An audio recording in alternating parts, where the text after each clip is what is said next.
वक्फ act की वैधता को चैलेंज करने वाली पीआईएल पे आज सुप्रीम कोर्ट में सुनवाई हुई है। केंद्र सरकार ने अपने एफिडेविट में यह बताया है कि देश भर में कुल 120 पीआईएल आ चुकी हैं वक्फ एक्ट के खिलाफ। 120 पिटीशन। हो सकता है जब तक इस बीच में 1-2 महीने के अंदर और भी आ गई हो, वो अब सेंटर को भी नहीं पता है, लेटेस्ट अपडेट नहीं पता है कि और कितनी आ गई हैं, लेकिन 120 रिटर्न में दिया है कि हाँ पूरे देश भर में 120 पिटीशंस हैं जो वक्फ एक्ट के किसी न किसी धारा को चैलेंज कर रहे हैं। तो मैंने आज सुप्रीम कोर्ट से यह कहा कि चूंकि पूरे देश में 120 पीआईएल हो गई है, इलाहाबाद हाई कोर्ट में भी पेंडिंग है, इंदौर हाई कोर्ट में भी पेंडिंग है, जयपुर हाई कोर्ट में भी है, आपके बॉम्बे हाई कोर्ट में भी है, तो आप बेटर ये होगा कि 120 पीआईएल को एक साथ आप सुप्रीम कोर्ट ले लो, सारी पिटीशंस को आप ट्रांसफर कर लो सुप्रीम कोर्ट में, एक साथ सुनवाई हो जाए। क्योंकि अगर अलग अलग हाई कोर्ट में मैटर चलता रहेगा वक्फ एक्ट का, तो यह भी हो सकता है कुछ हाई कोर्ट वक्फ एक्ट के खिलाफ फैसला दे दें, कुछ हाई कोर्ट वक्फ एक्ट के समर्थन में फैसला कर दें, कुछ हाई कोर्ट वक्फ एक्ट को अपहेल्ड कर दें कि भाई ठीक है, और कुछ हाई कोर्ट वक्फ एक्ट को खत्म कर दें। सुप्रीम कोर्ट का यह कहना था कि जब 120 पिटीशन आ ही चुकी हैं पूरे देश में, और कोर्ट ने कहा कि जो मेरी याचिका है वो दिल्ली हाई कोर्ट में पेंडिंग है, बोले 5 मिनट की दूरी है, आप सुप्रीम कोर्ट में बहस करो या दिल्ली हाई कोर्ट में बहस करो, क्या फर्क पड़ता है। तो इसलिए कोर्ट ने ये कहा है कि हम भी ये चाहते हैं कि कुछ हाई कोर्ट का फैसला आ जाए जिससे एक हमारे सामने जजमेंट हो। इसलिए आज उन्होंने कहा कि अब अलग अलग हाई कोर्ट में चलने दीजिए, और हमें कहा है कि आप अपने इस मामले को दिल्ली हाई कोर्ट में कंटिन्यू करिए, वहीं इसको अपना प्रेस करिए, वहीं फाइनल हियरिंग करिए। 26 जुलाई को दिल्ली हाई कोर्ट में मैटर फिर से आएगा, तो अब हम इसको हाई कोर्ट में बहस करेंगे। हमने ये कहा है अपनी पिटीशन में कि वक्फ एक्ट जैसा कानून पूरी दुनिया में कहीं नहीं है, पूरी दुनिया में नहीं, भारत तो छोड़िए, पाकिस्तान, अफगानिस्तान, बांग्लादेश में भी नहीं। वक्फ एक्ट जैसा कानून भारत के अंदर सभी माइनॉरिटीज को भी नहीं। अगर हम ये कहें चलो भाई माइनॉरिटी को एक अलग से दर्जा है, तो जैन भी माइनॉरिटी हैं, बौद्ध भी माइनॉरिटी हैं, सिख भी माइनॉरिटी हैं, पारसी भी माइनॉरिटी हैं, लेकिन जैन, सिख, पारसी, इनके लिए तो वक्फ एक्ट जैसा कानून नहीं है। वक्फ एक्ट जैसा कानून केवल एक कम्युनिटी के लिए है, और इस कानून में इतनी पावर दिया हुआ है कि उस पावर को यूज करके जो वक्फ बोर्ड के ऑफिसर्स हैं या जो वक्फ बोर्ड है, ये दलितों की जमीन पे कब्जा कर रहा है, आदिवासियों की जमीन पे कब्जा कर रहा है, विधवाओं की जमीन पे कब्जा कर रहा है। जो सार्वजनिक स्थान होता है, खेल का मैदान, ऊसर, बंजर, पार्क, या रेलवे लाइन के किनारे जो सब जगह छोड़ा जाता है, या हाईवे के किनारे जो जगह छोड़ा जाता है, उस पर एक कब्जा करता चला जा रहा है। और ये वक्फ बोर्ड चूंकि राज्य में एक ही होता है, अब जो बॉर्डर के एरिया होते हैं उनके लिए बड़ा मुश्किल होता है कि वक्फ बोर्ड में जाके मुकदमा लड़े। उदाहरण के लिए झाबुआ भोपाल से लगभग 700 किलोमीटर दूर है, झाबुआ में आदिवासी रहते हैं। अब ये वक्फ बोर्ड जब किसी आदिवासी को नोटिस भेजता है और उस आदिवासी ने कभी झाबुआ की भी कोर्ट नहीं देखा है, उसको क्या लेना देना झाबुआ को, कभी उसका सारे मुकदमे आपस में पंचायत में हो जाते हैं। लेकिन जब ये वक्फ बोर्ड झाबुआ के आदिवासी को नोटिस भेजता है और कहता है जो अपना जवाब देना आके भोपाल में दो, क्योंकि वक्फ बोर्ड का ऑफिस तो भोपाल में है, वो आदिवासी बेचारा भोपाल कैसे पहुंचेगा, तो उसको कहते हैं या तो कन्वर्ट हो जाओ या तुम्हारी अपनी जमीन कब्जा हो जाएगी, जमीन चली जाएगी। तो वो मजबूरी में आदिवासी कन्वर्ट भी हो रहा है। तो वक्फ बोर्ड अपने आप में कन्वर्जन का बहुत बड़ा टूल हो गया है।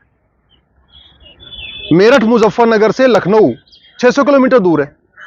अब कोई पार्क है अगर मेरठ मुजफ्फरनगर का, या कोई चारागाह है, गोचर की भूमि है, अखाड़े की भूमि है, खेल का मैदान है, वहां पे जब वक्फ बोर्ड कब्जा कर लेता है तो वहां के अधिकारी, पटवारी, कानून गो, लेखपाल, वहां पे मेरठ की कोर्ट में नहीं जा सकते, क्योंकि कानून ये कहता है आपको वक्फ बोर्ड में आके अपने जवाब देना है। अब जो सरकारी जमीन है उसके लिए कोई भी लेखपाल, पटवारी लखनऊ कैसे जाएगा। अगर किसी मजबूत आदमी की, मान लीजिए मिडिल क्लास है, अपर क्लास है, उसकी जमीन पर अगर वक्फ बोर्ड कब्जा करता है तो वो तो अपना जवाब देने फिर भी जा सकता है, भाई ठीक है 600 किलोमीटर दूर भले है, लेकिन उसकी जमीन जा रही तो जाके जवाब देगा, मुकदमा लड़ेगा। लेकिन गौचर की भूमि के लिए कौन जाके मुकदमा लड़ेगा, खेल के मैदान के लिए कौन जाके मुकदमा लड़ेगा, चारागाह की जमीन के लिए कौन मुकदमा लड़ेगा। अपनी जमीन के लिए फिर भी लड़ सकते हैं, जो पब्लिक लैंड है उसके लिए कोई नहीं लड़ेगा। अगर हाईवे के किनारे कुछ कब्जा हो रहा है तो उसके लिए कौन लड़ेगा। अगर आपके जो रेलवे लाइन किनारे कोई जमीन कब्जा हो रही है उस पर कौन लड़ेगा।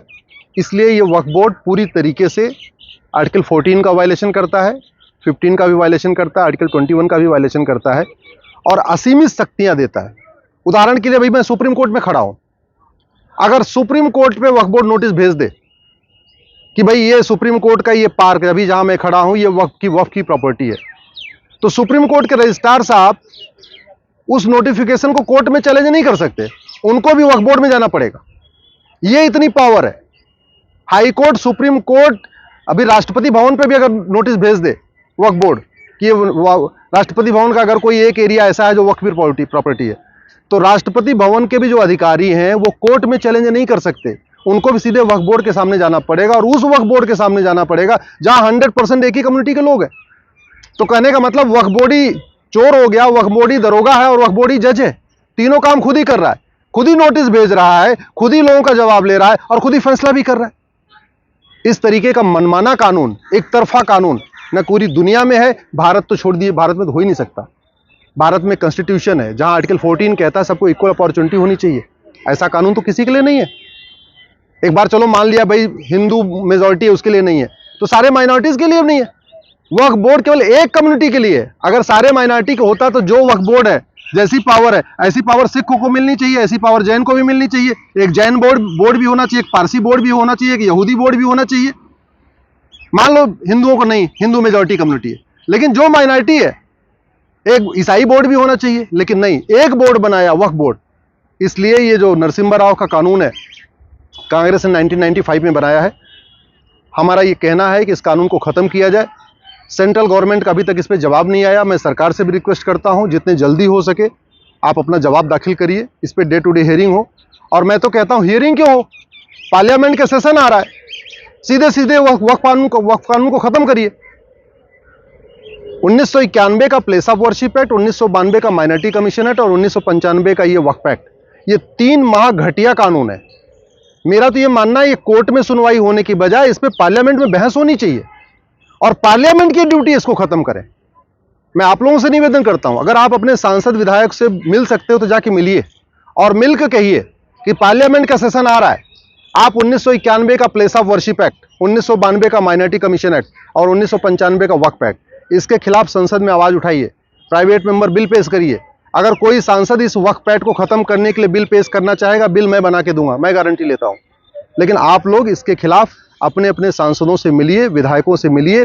विधायक हालांकि इसमें कुछ नहीं कर पाएंगे, विधायक केवल आवाज उठा सकते हैं, लेकिन सांसद तो बाकायदा पार्लियामेंट में बिल पेश कर सकते हैं और पार्लियामेंट का सेशन शुरू होने वाला है।